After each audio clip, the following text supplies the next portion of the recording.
আসসালামু আলাইকুম প্রিয় বিনিয়োগকারী ভাই ও বন্ধুরা, দীর্ঘদিন আপনাদের সাথে কানেক্টেড হতে পারিনি। রোজার মধ্যে দুই একটা অ্যানালাইসিস দিয়েছিলাম, আর মার্কেটেরও চরম উত্থান পতন ছিল। তো সেখানে লাস্ট যে অ্যানালাইসিসটা দিয়েছিলাম সেখানকার যে প্রেডিকশন ছিল সেই প্রেডিকশন মোতাবেক মার্কেট অনেকটুকুই কাছাকাছি চলে এসেছিল। এটা ভিভো এক্সটেনশনে, সেটা আপনাদেরকে দেখাবো। আর আজকে ডিসিএক্স এর অ্যানালাইসিস ছাড়াও আপনাদের প্রিয় 5টা শেয়ারের বাছাই করা 5টা শেয়ার আপনারা অনেকগুলা রিকোয়েস্ট দিয়েছেন। সেই রিকোয়েস্টগুলো আসলে এখন ওভাবে করে আসলে অ্যানালাইসিস দিতে যাব না, কারণ দীর্ঘ ঈদের 5 দিন ছুটির পরে অনেকের মাথা থেকে ছুটে গেছে পুঁজিবাজার নামে যে একটা বিষয় আছে, যেটা আসলে অনেক যন্ত্রণাদায়ক ছিল। যদিও ঈদের আগে আগে আমাদেরকে ঈদ করার জন্য একটা মানসিক প্রশান্তি দিয়েছিল। তো সেখান থেকে আমি 5টা শেয়ার বাছাই করে আপনাদেরকে অ্যানালাইসিস দেওয়ার চেষ্টা করছি, পাশাপাশি ইন্ডেক্স কীরকম যাবে সেই বিষয়টা আলাপ করছি। আমি প্রথমেই ইন্ডেক্স নিয়ে কথা বলি। ইন্ডেক্স এটা আমার এই যে ভিভো লাইনটা আঁকা ছিল অনেক দিন আগে, যেটা প্রথম up trend and down trend ছিল সেই সময়টাতে। তো সেখানে আমরা যখন একটা ভিভো এক্সটেনশন ড্র করি, সেখানে কতটুকু নিচে গেলে নিচে টার্গেটটা কতটুকু হতে পারে, উপরে গেলে উপরে টার্গেটও কত হতে পারে, কত পয়েন্টস পর্যন্ত, সেই নির্দেশনাগুলো থাকে। সেখানে ফার্স্ট অফ অল যখন প্রথম বড় সাপোর্ট ভেঙে যায় তখন আমরা 1.61 এটা একটা সাপোর্ট পাওয়ার কথা ছিল, যেখানে আমরা না পেয়ে একটু নিচে পেয়েছিলাম, এমনকি সেটা রেসিস্ট্যান্স হিসেবে পেয়ে আবারও মার্কেট কারেকশানে যায়। তো সেখানেও ছোট একটা সুইং ছিল, দুই দিন করে একটা ছোট ছোট সুইং ছিল, কিন্তু তারপরও বেধড়ক পতন ঘটে। এমনকি সেখান থেকে 2.618 পর্যন্ত মার্কেট, যেটা 5677 পয়েন্টস পর্যন্ত মার্কেট অ্যাজ ইউজুয়ালি আসার কথা, সেখানে না এসে 5700 থেকে মার্কেট আবার ঘুরে যায়। তো সেখানে টানা 4 দিন মার্কেট বাড়ার পরে গতদিন চরম উত্থান পতনের মধ্য দিয়ে মার্কেটের একটা অবস্থান শেষ হয়। সেখানে আমরা এখন এই মার্কেটটা কি এক্স্যাক্টলি ঊর্ধ্বমুখী হয়ে গেল নাকি এখনও স্ট্রাগল করবে, সেই বিষয়টা নিয়ে একটা আলাপ করা যেতে পারে। সেখানে কতটুকু গেলে কি হবে সেই বিষয়টা পরিষ্কার না হলে আপনারাও কিন্তু নতুন স্টকে এন্ট্রি নিতে পারবেন না। নতুন স্টকে এন্ট্রি নিতে গেলেও আপনাদেরও বেশ কিছু ঝামেলা তৈরি হইতে পারে। তো এই ক্ষেত্রে আমরা রিসেন্টলি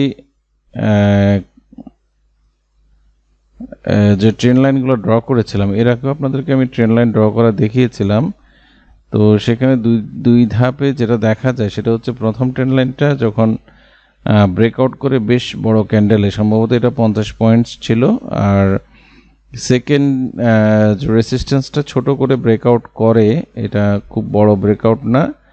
তো তারপর আমি ব্রেকআউট বলবো, কিন্তু সেটা যদি ব্রেকআউটও হয় তাহলে মার্কেট কতটুকু যেতে পারে, তাহলে সেটা ব্রেকআউট করার পরে মার্কেট এই জায়গায় বড় ধরনের রেসিস্ট্যান্স আছে 5900, আচ্ছা 80-85 এইসব জায়গাগুলোতে। তো এই জায়গা পর্যন্ত মার্কেট যাওয়ার একটা অপরচুনিটি থাকে যদি এটাকে আমরা ব্রেকআউট বলি, এমনকি আগামী দিন যদি পজিটিভলি মার্কেটটা মুভ করে। তো এই ক্ষেত্রে আগামী দিন মার্কেট আদৌ ভালো মুভ করবে কিনা সেটা আমরা প্রাইস অ্যাকশন দেখে বলতে পারবো। আমরা অ্যাজ পার প্রাইস অ্যাকশন অনুসারে আমাদের এর মধ্যে মাঝখানে আমি আর কিছু কথা বলে রাখি, আমাদের বেশ কিছু অবস্ট্রাকেল গেছে। সেই অবস্ট্রাকেলগুলোর মধ্যে এসএসসির চেয়ারম্যান তাকে পুনর্বহাল করা, তারপরে হচ্ছে এর মধ্যে আবার যে মার্জিন লোন ইকুইটি যেটাকে 25 সাল পর্যন্ত এক্সটেন্ড করা, এগুলোর অনেকগুলা হিসাব কিতাব শেষে মার্কেট আমাদের কাছে আপাত দৃষ্টিতে মনে হচ্ছে একটা স্টেবল পজিশন এসছে। কিন্তু আদৌ স্টেবল পজিশন হয়েছে কিনা সেটা বোঝার জন্য আমরা এই ট্রেন্ড লাইনগুলো ড্র করলাম। পাশাপাশি এর আগের যে সুইংগুলার যে হাইগুলো আছে, এখানে একটা সুইং আমরা দেখতে পাচ্ছি, সেই সুইংটার ব্রেকআউটটা লাস্ট ডের তার আগের দিনে কিন্তু ব্রেকআউট করে। আর সেকেন্ড ব্রেকআউট করতে হলে আমাদেরকে মার্কেট আরও অনেকটুকু উপরে যেতে হবে। এখন মাত্র মার্কেট 5864-তে আছে, আমাদের মার্কেট আরও 100 পয়েন্টসের উপরে বাড়তে হবে, তারপরে মার্কেট মোটামুটি পজিটিভ ট্রেন্ডে যাচ্ছে, আমরা এই কথাটা বলতে পারবো। তাহলে এখন মার্কেট আসলে কীরকম আছে? মার্কেট স্টিল নাও আমি বলবো নেগেটিভ আছে। এগুলোকে আমরা সুইং ট্রেড যদি বলেও থাকি, তাহলেও আমরা যদি উইকলি চার্ট দেখি, সেই উইকলি চার্ট অনুসারে দেখা যাচ্ছে মার্কেট যে 2টা সপ্তাহে 2টা ক্যান্ডেল, সেই 2টা ক্যান্ডেল অনুসারে মার্কেট ট্রেন্ডিং হওয়ার চেষ্টা করছে। এখানেও সাপোর্ট রেজিস্ট্যান্স ডে চার্টের মতো অলমোস্ট সেম। তো সো এই ক্ষেত্রে যদি কোনো কারণে আগামী দিন মার্কেটের পজিশনিং যদি ভালো না হয়, সেক্ষেত্রে কতটুকু মার্কেট আসতে পারে সেই জায়গাটায় আমরা যে রেসিস্ট্যান্সটা দেখিয়েছি, এটা একটা সাপোর্ট আকারে আসবে 5827 পয়েন্টস। তো এতটুকু কারেকশন হয়ে আবার বাড়ার একটা সুযোগ থাকে। এখন সেটা করবে কিনা, সেটা করার কতটুকু সুযোগ আছে সেটা নিয়ে একটু আলাপ করতে পারি। সেই সুযোগটাই হচ্ছে, আমরা সব সময় রোজার আগে যখন আমি ভিডিও দিই, রোজা আসতে এটা বলে, কিন্তু তখন আমি বলেছিলাম রোজার সময় মার্কেট স্লো থাকে, রোজার মাঝখানে প্রচুর মানুষ ওমরা হজ করতে যায়।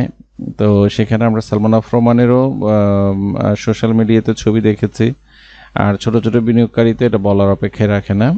আর সেই ক্ষেত্রে মার্কেট নর্মালি স্লো থাকে, আর রোজাতে ট্রেডিং আওয়ারও খুব কম, যেটার কারণে ভলিউম লেভেলও অনেক স্লো থাকে। এটা ছাড়াও এবার বড় ধরনের ডিজাস্টার ছিল, যেটার কারণে মার্কেট এমনিতেই খারাপ হয়েছে। তো সব কিছু মিলিয়ে আমাদের জন্য খুব খারাপ একটা সময় আমরা অতিক্রান্ত হয়েছি এর মধ্যে। এখন অনেকগুলো সুসংবাদের পরেও মার্কেট যদি বাড়তে হয়, সেক্ষেত্রে কি টাইপের সতর্কতা থাকতে হবে মার্কেটে, সেটা এক নম্বরে বলি। আমাদের এখনও ভলিউম লেভেলটা, আমাদের এক্সপেকটেশন লেভেলে ভলিউমটা আসেনি। তো এক্সপেকটেশন লেভেলে ভলিউম আসতে হইলে তাহলে কি করতে হবে? ভলিউমের জন্য আমাদের যে প্যারামিটারগুলো আমরা নির্ণয় করি, সেটা অনুসারে এটা একটা মুভিং অ্যাভারেজ লাইন। সেই মুভিং অ্যাভারেজ লাইনের উপরে যদি ভলিউম টাচ করে, সেক্ষেত্রে আমরা বলতে পারবো যে হ্যাঁ, মার্কেট পজিটিভ হওয়ার একটা সুযোগ থাকে। সেখানে দীর্ঘ প্রায় ফেব্রুয়ারির 13 তারিখ থেকে একেবারে 9 এপ্রিল পর্যন্ত এই লম্বা সময়, তার মধ্যে রমজানটাও শেষ হয়েছে, এই সময়টা জুড়েই কিন্তু আমাদের ভলিউম হিউজ ডাউন রেট ছিল। তো সো আগামী সময়টাতে, আগামী দিন থেকে যদি বাড়ে, সেটা মার্কেটের জন্য পজিটিভ। কিন্তু লাস্ট ডেতে অনেক কষ্ট করে যেখানে ইন্ডেক্সকে সাপোর্ট রাখা হয়েছিল, সেটা আমরা একটু এখানে দেখি। সেখানে মাত্র 3.85 পয়েন্টস বেড়েছিল, 5864-তে অবস্থান করছে, 443 কোটি টাকার ট্রেড হয়েছে, এমনকি 186টা অ্যাডভান্স ছিল, 157টা ডিক্লাইন, প্রায় 50-50 রেশিওতে কাজ করেছে। এটার মধ্যে ইন্ডেক্সের যে চার্টটা আমরা দেখতে পাচ্ছি, এখানে প্রচুর পরিমাণে উত্থান পতন ছিল। তো সো এক্ষেত্রে এটা অনুসারে যদি আমরা বলতে পারি, আমাদের মার্কেট যদিও পজিটিভলি ক্লোজ হয়েছে, এটাকে আমি কোনোভাবে পজিটিভ দেখতে পাচ্ছি না। কারণ এখানে উপরে যখন একটা স্পিনিং টপ করে, তখন আমরা ধরে নিই যে ট্রেন্ডের এন্ডিং পজিশন, এটা একটা প্রাইস অ্যাকশন অনুসারে আমরা বলতে পারি। আরেকটা হচ্ছে রমজান শেষে প্রথম 2 থেকে 4 দিন ভলিউম এখনকার চাইতে অনেক কমে যাবে। 2 থেকে 3 দিন আমি এই কথাটা বলছি, কারণ এখানে কথা বলা হবে পত্রিকাতে, অনলাইন পত্রিকাগুলোতে আপনারা দেখতে পাবেন, এজ ইউজুয়ালভাবে এটা লেখা থাকে, এটাকে জাস্ট কপি পেস্ট করা হয়। মার্কেট সবাই ঈদ করতে দেশের বাড়িতে গেছে, কেউ দেশের বাইরে বেড়াতে গেছে, বড় পুঁজিপতিরা, তারা এখনও মার্কেটে সক্রিয় হয়নি, যেটার কারণে ভলিউম বাড়ছে না। এটার কারণে শেয়ারের প্রাইসও উঠছে না, ইন্ডেক্সেরও খুব বেশি পতনও হচ্ছে না, আবার বেশি উত্থানও হবে না। তো সেটাই যদি ঘটে থাকে, তাহলে আমরা ধরে নিচ্ছি যে মার্কেট আগামী 2-1টা দিন হয়তো কিছুটা স্লোনেস থাকবে। যদিও লাস্ট ডেতে কিছুটা কারেকশন হয়েছিল, সেই কারেকশনটা রিকভার করেছে। তো যদি কারেকশনও হয়, সেক্ষেত্রে 5828 পয়েন্ট পর্যন্ত মার্কেট আসবে। আর রেসিস্ট্যান্স লেভেল কিন্তু একেবারে টপ পর্যন্ত আমি যেটা ধরে রেখেছি, 5981 পয়েন্টস পর্যন্ত। তো অ্যাজ ইউজুয়াল সময়টার সাথে ম্যাচ করে যদি চলে, মন্দ না, মন্দের ভালো মতো চলবে। আর সামনে জুন ক্লোজিং শেয়ারগুলোর ইপিএস আসবে, আর ডিসেম্বর ক্লোজিং ব্যাংক লিজিংয়ের অলরেডি ডিক্লারেশন হবে, সবগুলো হয়তো শেষও হয়ে যাবে এর মধ্যে। তাহলে আপনারা বেছে শেয়ারগুলো সিলেকশন করলে সবার জন্য ভালো। আমি যে 5টা অ্যানালাইসিস দিচ্ছি এগুলো কোনো বাই সিগন্যাল অথবা সেল সিগন্যালের জন্য না, অনেকে দেখতে চেয়েছেন, যেটার কারণে আমি বাছাই করেছি। তো সো ইন্ডেক্স নিয়ে আমি যে প্রেডিকশনটা করেছি সেই প্রেডিকশন মোতাবেক আপনারা যদি শেয়ারগুলোকে বিবেচনা করেন তাহলে আপনাদের জন্যই ভালো হবে। এখানে আমি 1 নম্বরে ওরিয়ন ইনফিউশনের কথা বলি। ওরিয়ন ইনফিউশনের যদি আমরা ট্রেন্ডটা দেখি, দীর্ঘ পতনের পরে বেশ সময় জুড়ে সাইড মুভমেন্টে থেকে আমরা এর মধ্যে একটা ভালো র্যালি দেখেছি। তো সেই র্যালিটা কতটুকু পেয়েছেন জানি না, তবে এই র্যালি থেকে আবার যে একটা পতন হয়েছে, এখানে যদি আমরা ফিভো লাইন রিসেন্ট হাই এবং রিসেন্ট লো এর সাথে যদি একটা ফিভো ড্র করি, সেখানে কিন্তু আমরা 61.8% থেকে মার্কেটটা আমরা বাড়তে দেখেছি। এমনকি এটা সবসময় ঘটে থাকে, গোল্ডেন রেশিও থেকে মার্কেট বাড়ে। এটাকে যদি আমরা একটা সুইং ধরতে পারি, আমরা যদি বলি যে এটা একটা সুইং মাত্র, এটাকে ট্রেন্ড বলবো না বা আপ ট্রেন্ডে গেছে এটা বলবো না, সেটা অনুসারে দেখা যাচ্ছে যে আমরা এই লম্বাভাবে যদি ধরি তাহলে কিন্তু এটা রেজিস্ট্যান্স লেভেল 580 টাকায়, এখন এটা আছে 540 টাকা, আরও 40 টাকা বাড়ার একটা সুযোগ আছে। এটা একটা বিষয়, যেহেতু এখানে রেজিস্ট্যান্সটা আছে। আর একটা ট্রেন্ড লাইন যদি আমরা ড্র করতে পারি খুব কাছাকাছি সময় থেকে, তাহলে আমরা ধরে নিব যে একটা trend line already break out হয়েছিল। তো সো সাপোর্ট রেজিস্ট্যান্সগুলো ধরে যদি আমরা আগাই, এই শেয়ারটাতে আপনারা ভালো করতে পারবেন। আপনাদের এন্ট্রি যদি 61.8% মানে 490 থেকে 500 টাকার লেভেলে হয়, অলরেডি সবাই 40 টাকা প্রফিটে আছেন। এই 40টা আরও 40 টাকা বাড়ার সুযোগ আছে। তো প্রফিট টেকটা কে কোথায় করবেন এটা যার ব্যাপার। এ হচ্ছে ওরিয়ন ইনফিউশন। তারপরে আমি দেশবন্ধু পলিমার নিয়ে কথা বলবো। দেশবন্ধু পলিমারের ক্ষেত্রেও যদি আমি বলি অলমোস্ট সেম, অনেক উত্থানের পরে একটা শর্টলি একটা পতনও হয়েছে। তো সেই পতন শেষে এটা তো ফিভো যদি আমরা ড্র করি ওই টাইপের কিছু একটা পেতে পারি। আমি ফিভোতে আর যাচ্ছি না, যেহেতু এখানে ট্রেন্ড লাইন ড্র করা আছে।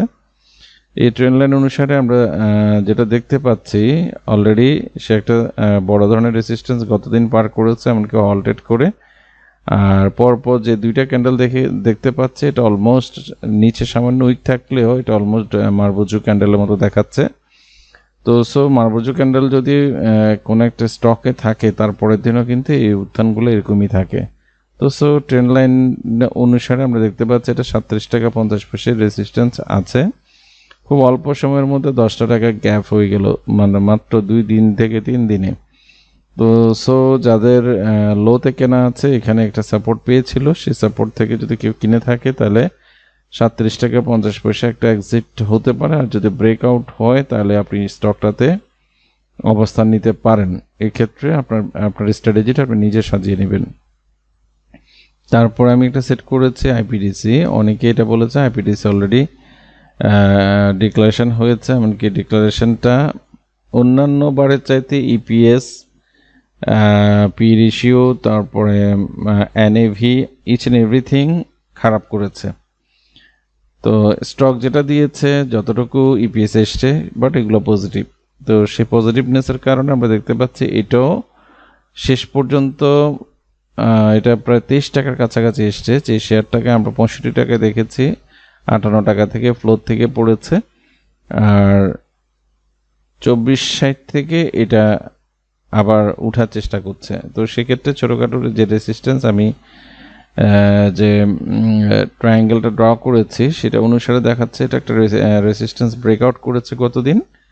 তাহলে আমরা 28 টাকা 40 পয়সার উপরে যদি শেয়ারটা অবস্থান করে এই জায়গাটাতে, তাহলে আমরা বলতে পারবো যে শেয়ারটা 31 টাকা 50 পয়সা পর্যন্ত যেতে পারে।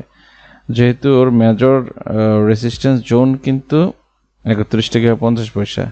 তো এর মধ্যে ডিক্লারেশন হয়েছে, যা কিছু হওয়ার সব কিছুই ঘটেছে। তো হয়তো খুব শিগগিরই রেকর্ড ডেটও হবে।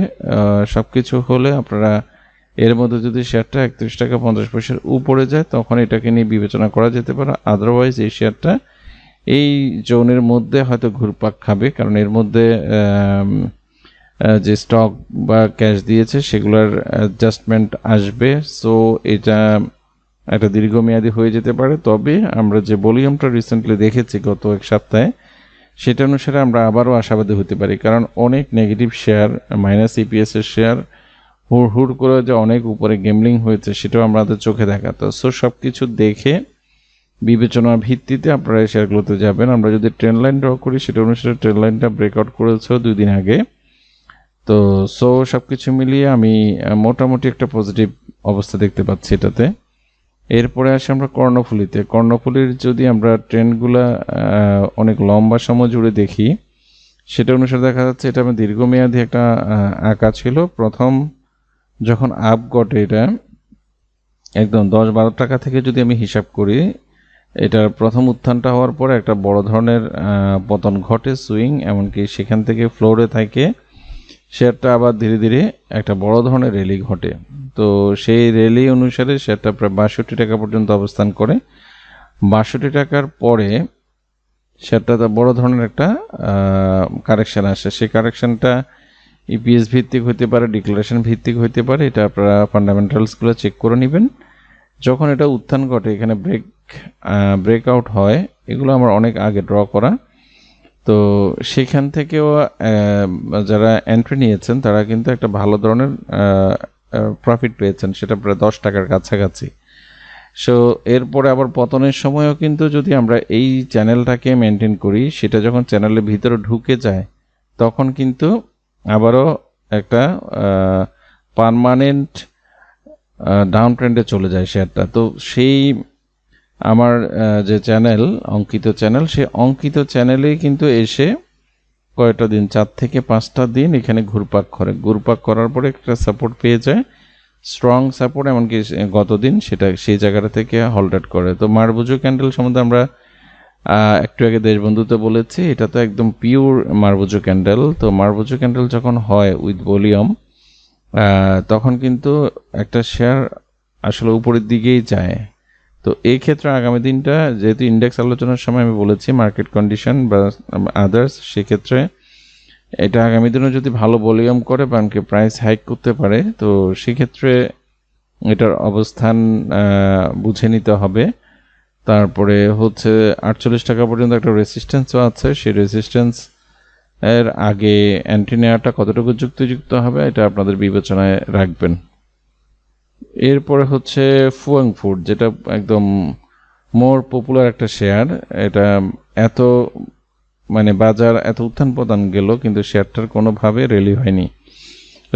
যেটা ফ্লোর থেকে বেরিয়ে যেটা করেছে, তারা আউট হয়ে যাওয়ার পরে এরপরে বাজারে শেয়ারটাতে আসলে খুব বেশি একটা আমরা ভাইব্রেশন দেখিনি। তো লাস্ট 2 ডেজ মার্কেট যখন ঘুরে দাঁড়ায় সেটা অনুসারে কিন্তু মার্কেট বাড়ে, এমনকি বড় ধরনের যে 300 মুভিং অ্যাভারেজ ছিল সেটাকে ব্রেকডাউন করে মার্কেট পড়ার পরেও কিন্তু 2 সপ্তাহ জুড়ে মার্কেটটা কিন্তু নেগেটিভ ট্রেন্ডে চলে যায় শেয়ারটা।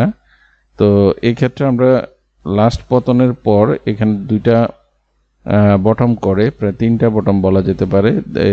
ডবল বটম বা ডবল টপের ক্ষেত্রে যেটা ঘটে সেখান থেকে একটা রিভার্সাল আসতে পারে। তো এই ক্ষেত্রে এটা তো রিভার্সাল এসেছে। তো সবচেয়ে সুখকর ব্যাপার হচ্ছে 300 মুভিং অ্যাভারেজের উপরে প্রাইস এসে দাঁড়িয়েছে, যেটা 28 টাকা 70 পয়সা, আর এখন প্রাইস হচ্ছে 30 টাকা। তো আমরা যে ক্যান্ডেলটা দেখতে পাচ্ছি সেই ক্যান্ডেল অনুসারে কিন্তু মার্কেটের একটু কিছুটা ইন্ডিকেশন আছে, বাট ভলিউম ইজ সুপার।